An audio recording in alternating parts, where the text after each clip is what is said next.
एक बार एक व्यक्ति सच्चे गुरु की तलाश में एक पहुंचे हुए संत के पास आया और बोला, हे संत, मैं परमात्मा को समझना चाहता हूँ। आप मुझे समझाएं, मुझे ज्ञान दे, वह कहाँ है और कैसा है। संत ने कहा, दाउ आर्ट दैट। इस शब्द का अर्थ है कि आप में ही परमात्मा है। व्यक्ति उस संत की शिक्षा से संतुष्ट नहीं हुआ और दूसरे गुरु की तलाश में आगे बढ़ गया। आगे चलकर उसे एक और गुरु मिले। हे गुरुवर, मुझे अपना चेला बनाए और जीवन की सच्चाई से रूबरू करवाएं। गुरु ने कहा, मैं तुम्हें जीवन का ज्ञान दे तो दूंगा, परंतु उसके लिए तुम्हें मेहनत करनी पड़ेगी। मैं तैयार हूँ गुरुवर। ठीक है, तो तुम्हें 12 साल मेरी गौशाला में गोबर उठाना पड़ेगा। सच्चे ज्ञान की तलाश में उस व्यक्ति ने हामी भर ली। पूरी मेहनत से उसने अपने गुरु का कहा माना और रोजाना गोबर उठाया। 12 साल बीत गए और गुरु ने अपने चेले को अपने पास बुलाया और कहा, दाउ दैट आर्ट। यह वही शब्द थे जो 12 साल पहले उसे पहले गुरु ने बताए थे। वह व्यक्ति समझ गया कि वह स्वयं ही परमात्मा है। जिस प्रकार मिट्टी से बना हुआ मिट्टी का घड़ा मिट्टी से अलग नहीं है, सोने से बना हुआ आभूषण सोने से अलग नहीं है, उसी प्रकार इंसान को भी परमात्मा ने बनाया है और इसलिए वह भी उससे अलग नहीं है। इस संसार में कुछ भी ऐसा नहीं है जो उससे अलग हो। मधुमक्खी अलग अलग फूलों से रस निकालकर शहद बनाती है और उसके पश्चात कोई यह नहीं बता सकता कि शहद का कौन सा अंश किस फूल से बना है। उसी प्रकार जब आत्मा परमात्मा में मिल जाती है तो कोई यह नहीं बता सकता कि वह आत्मा उस परमात्मा में पहले से मौजूद थी या फिर उसी के किसी अंश से वह बनी है। अब बहुत से लोग यह सोचेंगे, इस कथा में 12 साल बाद उस व्यक्ति को यह क्यों समझ आया कि उसी में परमात्मा है, जबकि उसे तो पहले दिन ही यह बात बता दी गई थी। 12 साल तक गुरु के कहे अनुसार उस चेले ने गुरु की सेवा कर कर जो ज्ञान और शक्ति प्राप्त की, उसी से उसे यह 12 साल बाद समझ आया कि परमात्मा उसी में है जिसे वह ढूंढ रहा है। आप इस कथा पर क्या कहते हैं? कमेंट बॉक्स में जरूर लिखिए।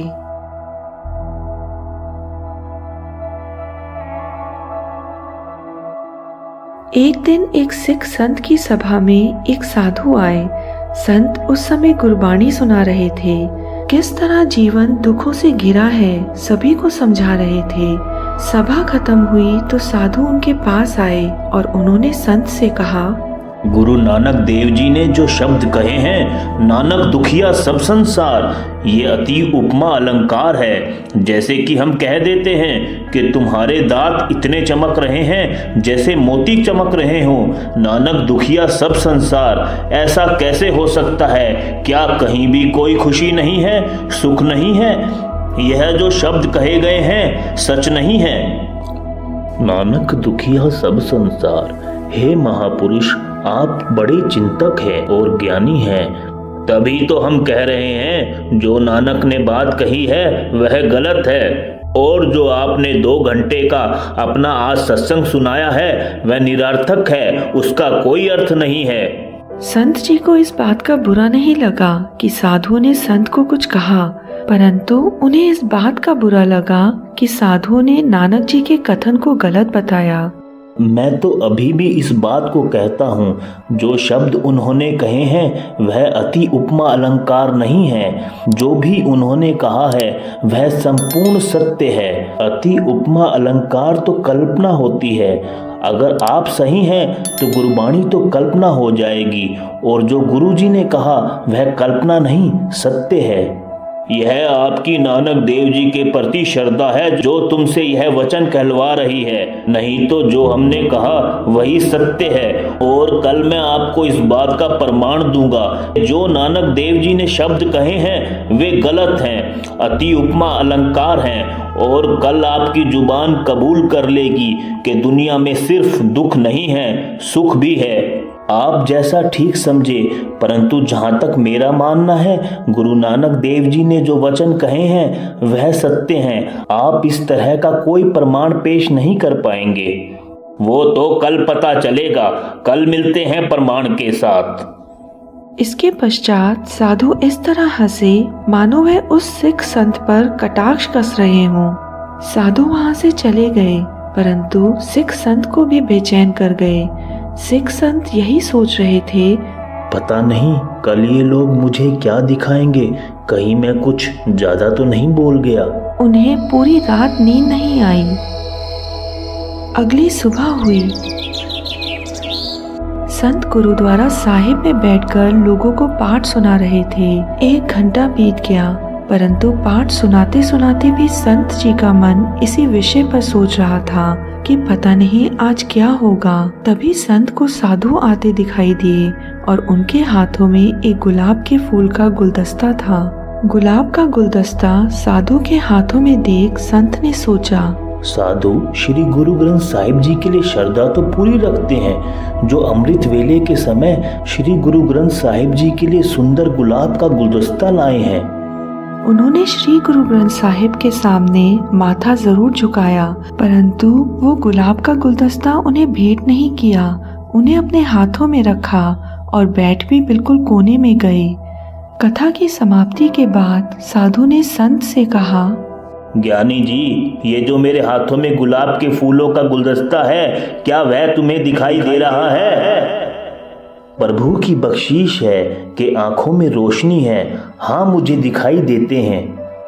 अगर तुम्हें ये फूल दिखाई देते हैं तो इन फूलों का हंसना भी दिखाई दे रहा होगा, इनकी मुस्कुराहट भी दिखाई दे रही होगी और इनका सपना भी दिखाई दे रहा होगा।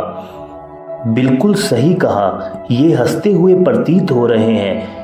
तो इतने हास्य के होते हुए, इतनी खुशी के होते हुए, इतने स्वपन के होते हुए क्या यह कहना सही लगता है कि नानक दुखिया सब संसार? जब ऐसी चीज सामने है तो क्या यह कहना सही है? इसलिए ही मैंने कहा था कि यह अति उपमा अलंकार है और यह हर किसी स्थान पर सही नहीं बैठ सकता।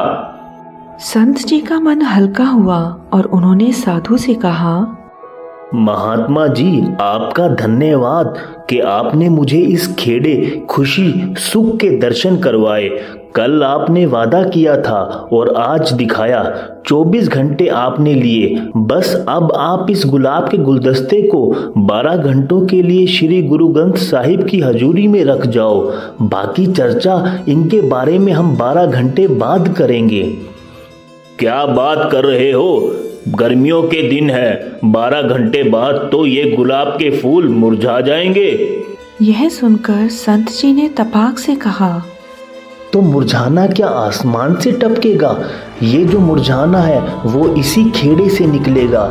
ये जो मौत है वो इसी जिंदगी से निकलेगी। ये जो कुरूपता है वो इसी स्वपन से निकलेगी। ये जो कब्र है इसी जिंदगी की बनेगी। यह सुनते ही साधु के मुंह से आह निकल गई और संत के मन को यह शांति मिली कि मेरी भक्ति आज पूरी हो गई। इसके बाद साधु ने कहा, संत जी, श्री गुरु नानक देव जी ने जो शब्द कहे हैं मैं उन्हें कबूल करता हूँ और उनके खिलाफ बोले गए अपने शब्दों को वापस लेता हूँ। नानक दुखिया सब संसार। मूर्ख का दुखी होना कुदरती है, परंतु समझदार भी दुखी है। गरीब का दुखी होना कुदरती है, परंतु धनवान भी दुखी है। चिंतक लोग कहते हैं निर्धन देश इतने दुखी नहीं हैं जितने धनवान दुखी हैं। इसलिए निर्धन इतना दुखी नहीं जितना धनवान दुखी है, और मूर्ख इतना दुखी नहीं जितना सियाना दुखी है, क्योंकि मूर्खता करने वाले मूर्ख को एहसास नहीं होता कि उसने क्या मूर्खता की है, और सियाना अपनी गलती भाप जाता है और इस कारण अपनी गलती पर दुखी होता है। कमजोर भी दुखी है और ताकतवर भी दुखी है। निर्बल भी दुखी है और बलवान भी दुखी है। कुरूप भी दुखी है और सुंदर भी दुखी है। छोटा भी दुखी है और बड़ा भी दुखी है। यह इसलिए हो रहा है क्योंकि इंसान संतुष्ट नहीं है। गरीब अमीर होना चाहता है और अमीर होना चाहता है। दुर्बल ताकतवर होना चाहता है और ताकतवर होना चाहता है। कुरूप सुंदर दिखना चाहता है और सुंदर और अधिक सुंदर दिखना चाहता है। इसलिए बाबा नानक कहते हैं, नानक दुखिया सब संसार। आप इस विषय पर क्या सोचते हैं? कमेंट बॉक्स में ज़रूर लिखें। सतनाम श्री वाहिगुरु।